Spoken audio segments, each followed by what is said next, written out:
Well, that was supposed to be my sensible question, and this is supposed to be the rant, but clearly I've got to tone it down a little bit now because I'm firing myself up. But what I would say, though, it's not an aggressive firing up, it's a passionate thing, you know. You must never kind of make the mistake of thinking, you know, or, you know, misconstruing the difference between passion and anger. I mean, I love our beloved sport, like all of you chaps, you know. My topical question this week is actually a fishing question, which makes it easier, but it's probably the most difficult fishing question to talk about within the framework, you know, of the law and sensibility, and that's Eastern Europeans stealing fish. Again, it's somebody that's asked me the question. I won't make the mistake of saying somebody rang in last week or whatever, because that did tickle me a little bit.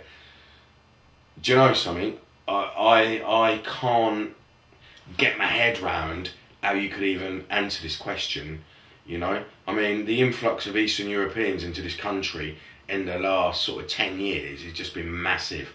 I mean, I remember me and my dad at the end of kind of when we used to do a bit of building working in London, you know, every now and again you go on a building site and there'd be the odd kind of lad from Poland or whatever. Nobody's denying people work in Europe and stuff, nobody, you know what I mean? And but now, you know, apparently according to the boys, you know, there's no English people anymore, which is just, well, it's criminal, you know. I was on the M1 the other day and I see some signs in Polish, you know, on the M1, you know. It's just like, can't take that in really, you know what I mean? It makes you got to think to yourself, ain't you? You know, what was the point of us fighting in the war? What was the point? You look at them, you know, like the old gentlemen and the old ladies and whatever, you know what I mean? What was the point, you know? You know, I live just down the road from Birmingham, you know. You could be like in any country in the world other than England, you know. I mean, and like where the show was this weekend at Coventry. Look at Coventry in terms of the history, you know what I mean, when they bombed it, the Germans, and flattened it. You know what I mean? You go there now, it's like, it's just, oh, I don't know. It could make you weep. I mean, if you could go back in a time machine, it's almost like you'd say to them lovely old people, gentlemen, you know, fierce as fucking lions, do you know what I mean? It's almost like you'd say to them, wouldn't bother really, mate, there's not a real sort of point in it all, you know, because, you know, in like 70 years time, you know, it's not going to be England anymore. And that's what I really feel. I'm the least racist person in the world, right? Trust me. But when things affect me with other races in my own country, yeah, and I speak out about it, I don't think that's being racist. I think that's just telling the truth and being honest, you know? At the end of the day, what the Eastern Europeans are doing, right? Let's get one thing straight, right? I don't blame them for in their culture. You look at a carp. I went to the Czech Republic one year and they said, all right, it's Christmas Day, you got to eat a carp. I said, I can't eat a carp, can I? Don't be ridiculous. I can, you know what I mean? I mean, but to them, it's just a source of food. You know, you drive down the country lanes and you never see an animal. You don't hear a bird chirp. You don't see a rabbit squeak or whatever, you know what I mean? You don't see nothing because they've eaten it all, you know what I mean? They eat everything, you know, but when they come over here, right, all I would say is it's got to be, they've got to have something, you know, when they, however they get here as stowaways or whatever, you know, I think somebody's got to be responsible, right, when they're in these detention centres or whatever, to say, do you know something, right, here's part of it, you know, they can have all these massive booklets and things about what you can do and what you can't do, but at the end of the day, they are going to certain areas of the country and they are raping. They're raping lakes. I mean, like places like Lincolnshire and Cambridgeshire. And I mean, I'm not digging them out for there, but obviously there's a lot of land. You know, they grow hundreds of lettuces and all that carry on. You know what I mean? And obviously they're attracted to them sort of places. You know, where, you know, in terms of the labour and, you know, cheap labour and stuff. But I know in Cambridgeshire there's lakes.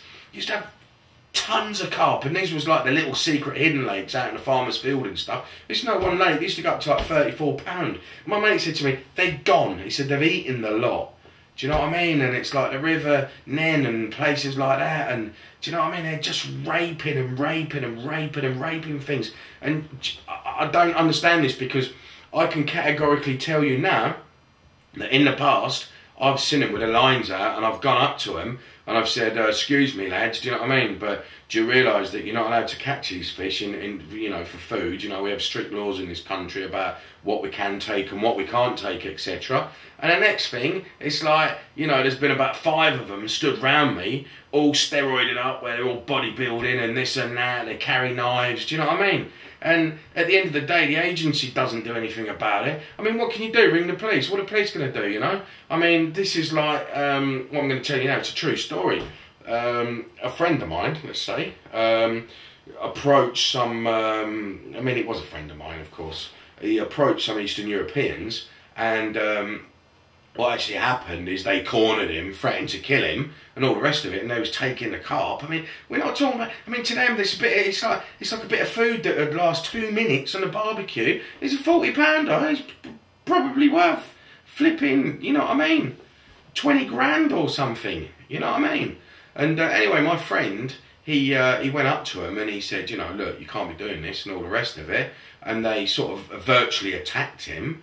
And, you know, I'm not condoning this whatsoever, but he actually went back and he set their car on fire. And the thing is, they never went back after that. Now, the point of this is, why does it have to come to that? You know what I mean? You know, let's be fair, you know, setting somebody's car on fire is extreme, it's dangerous, and we would never condone that. You know, but my point is, I mean, why isn't there some law? Why can't the agency deal with it? Why is there not? You know what I mean? I mean, I speak to the Environment Agency, the guys walking around and they're sick to death of it. There's only so much they can do.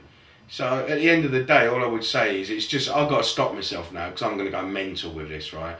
So at the end of the day, all I would say is, you know, in terms of safety and stuff, you know, I wouldn't tackle them. You know, if you think they're doing something wrong, ring the police, ring the agency. Whether it will do anything or not, I don't know. You know, sadly, I think one day there'll be groups of vigilante anglers going around smashing them up. I really do. I can't see any other way. It's all it's going to be all out war, and I just really hope it don't come to that.